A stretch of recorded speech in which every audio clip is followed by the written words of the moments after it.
Assalamualaikum warahmatullahi wabarakatuh. Perkenalkan, nama saya Fadri Albara dengan NPM 23740051057. Kali ini saya akan membuat video untuk pengganti absen pertemuan ke-14, yaitu Super Vector Machine atau SVM.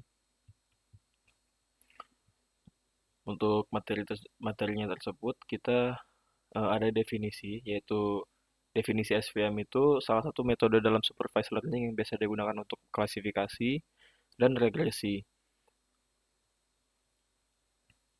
Lalu SVM itu juga biasa digunakan untuk mencari hyperplane terbaik dengan memaksimalkan jarak antar kelas.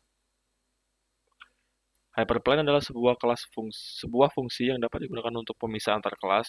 Dalam 2D, fungsi yang digunakan untuk klasifikasi antar kelas disebut sebagai line wares. Fungsi yang digunakan untuk klasifikasi antar kelas dalam 3D tersebut disebut sebagai plane similarity. Sedangkan fungsi yang digunakan untuk klasifikasi di dalam ruang kelas dimensi yang lebih tinggi disebut sebagai hyperplane. Ini gambarnya.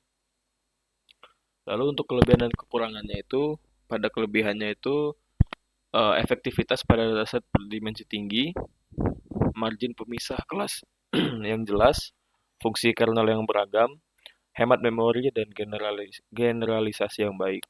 Sedangkan kekurangannya itu ada pada skalabilitas, kelas tumpang tindih, dan kebutuhan parameter.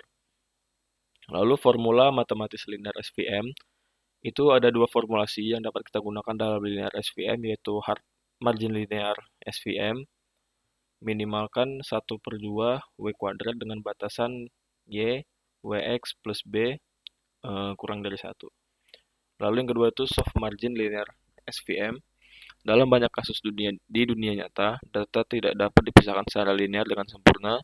Soft margin SVM mengatasi permasalahan ini dengan memperkenalkan variabel slack dibaca sebagai KSI I yang memperbolehkan beberapa titik data untuk salah klasifikasi atau berada di dalam margin. Untuk contoh studi kasusnya ini ada di PDF ini ya. Kita disuruh menentukan hyperplane dari data di bawah. Dikarenakan terdapat dua fitur X1 dan X2, maka dari itu W juga akan memiliki dua fitur W1 dan W2. Dan formulasi yang akan kita gunakan adalah sebagai berikut. Berdasarkan batasan di atas, kita akan mendapatkan beberapa persamaan berikut dari batasan ini ya. Yaitu ada 4 yang kita peroleh. Dari keempat persamaan di atas kita dapat mencari nilai W1, W2, dan B. Jumlahkan persamaan 1 dan 2. W1 plus W2 plus B min W1 plus W2 min B per 2 W2. Maka dari itu W2 sama dengan 1. Begitu juga untuk persamaan selanjutnya.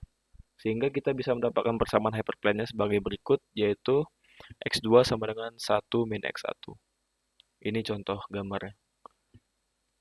Ya, mungkin sekian penjelasan dari saya. Saya akhiri. Wassalamualaikum warahmatullahi wabarakatuh.